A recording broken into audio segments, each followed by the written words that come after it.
Gordon Bird here with Beyond the News. The holiday season is getting underway right now, and for the first time in a couple of years, families are going to be getting together for Thanksgiving, Christmas, and other holidays in large numbers. That could be a bit of a shock to aging parents when it comes to issues that include immunity, health, and simple things like avoiding falls. And this might be something to talk with everybody about first as everybody's getting together and set down some ground rules.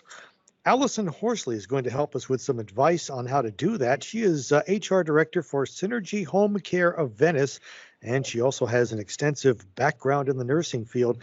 And she joins us now on Beyond the News. Allison, welcome. Thank you, Gordon. Thank you for having us. It's our pleasure today. Well, I guess the first issue that's going to come to mind, this is for many people the first family get together for the holidays since the pandemic, and a lot more people are vaccinated, of course, now compared to last year. There are still concerns for many older residents who might be immunocompromised. How do you need to talk about this with family members? How do you need to talk about it with those older family members themselves? And is there a need to set down ground rules for visitors? How do you approach all of this? Just with the COVID factor. Well, as you mentioned, Gordon, possibly it has been a while, since people have gathered together with their aging family members. And the first rule to keep in mind is, to follow those typical COVID restrictions that we're all still hearing because, the pandemic's not over yet. While it's declined somewhat, it's still out there, it still exists. We suggest having an honest conversation, with those aging members, maybe your mom and dad, aunts or uncles, and feel free to open that conversation. Ask what they're comfortable with, and what will work for them in their home or if they're coming to your home. Remember, many of them are immunocompromised. They're frail. They have illnesses and sicknesses that maybe you or I or younger members don't deal with. So they may prefer that you mask up still, or social distancing is still observed.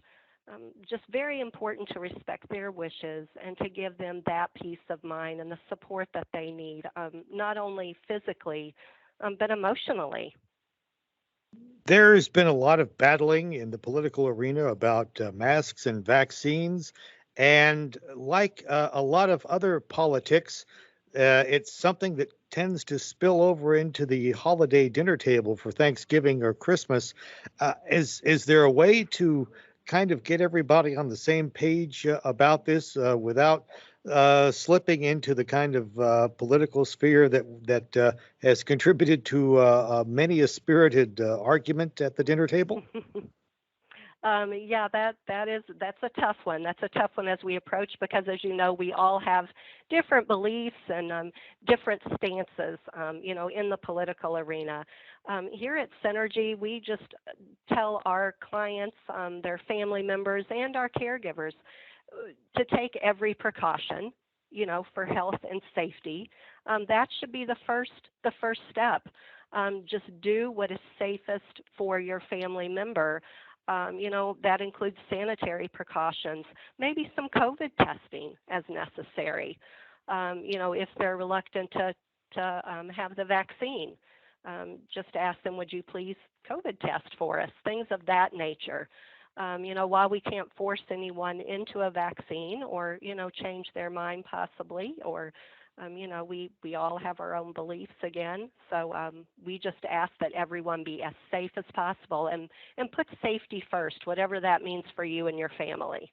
At this time of year, there are plenty of issues that pre-existed COVID, before COVID, as far as physical safety, as far as avoiding falls, and basically making the setting of your family dinner or family get-together safe from the point of view of an older family member. So, what are some of the things that need to be done to make sure that that's a safe environment for them physically? Well, as you probably know, or many people do out there, that there's over, 3 million adults age 65 and older, that visit ERs for fall-related incidences. If your aged loved ones are visiting, taking the necessary steps to prevent falls and accidents in the home always should come first with going through and sweeping through the home and seeing what may be, um, you know, a, a caution for them, keeping pathways open, tucking away the wires of maybe your TVs and things, securing those small throw rugs and reducing any clutters, in their way. I do also like to mention, if you're decorating for the holidays with your loved one there, or maybe in their home helping them, keep in mind, to not maybe rearrange the furniture. Because most certainly with maybe some compromised vision or memory issues, it means that things should stay in place because that's their recall of getting around, in the space. So just doing those few precautions can save someone from an ER visit, during a festive time. And of course, we have some overlap there, of course, with cognitive concerns that come up in the aging process, including the possibility of dementia. And what I understand that you have come up with a technique that is a way to sort of address those concerns and to talk about those concerns. If you could fill us in on that.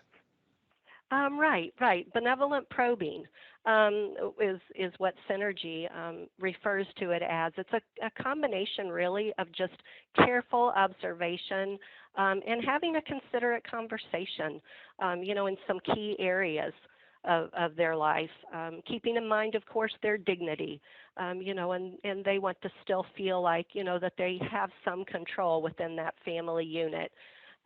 Very easily, families can go in, assess those activities of daily living. Are their clothes clean? Is the hygiene kept up as it should be? Maybe shaving, or you notice their hair askew. How's the weight? You want to always make sure that they're still eating well. Those are observations that we can make without confrontation and making them feel, possibly attacked. Memory-wise, you can test their short-term memory by engaging in some thoughtful conversation about current events and their response to those. Do they recall who the president is, or maybe what day it is, or what's happening in their day-to-day world, and can they answer those, correctly? Mobility-wise, again, just going through their home, are they able to get around? Do you see any, maybe bruising? I mean, any indication that they've had a recent fall? Just observe them and see how they walk, or, what are their motor skills like? Are, they able to still, drive properly? We have to worry about that as well. Is it maybe time to think about, that being a limitation for them? Social engagements. Many of our seniors, Gordon, they isolate themselves and they become depressed. And we may not realize it, over the phone each day, but most certainly when we see them, we realize that something, is amiss for them. So just those four basic things that we can do very easily without even asking them point blank. We can just observe, and see that we may need to move in a different direction as a family member and making sure that our loved ones are safe as they age. Well, hopefully, one of the greatest resources that they have is the involvement of family members. We appreciate you taking the time to talk with us, Allison Horsley with Synergy Home Care of Venice, Florida. Thank you for being with us on Beyond the News. Thank you for having us, Gordon.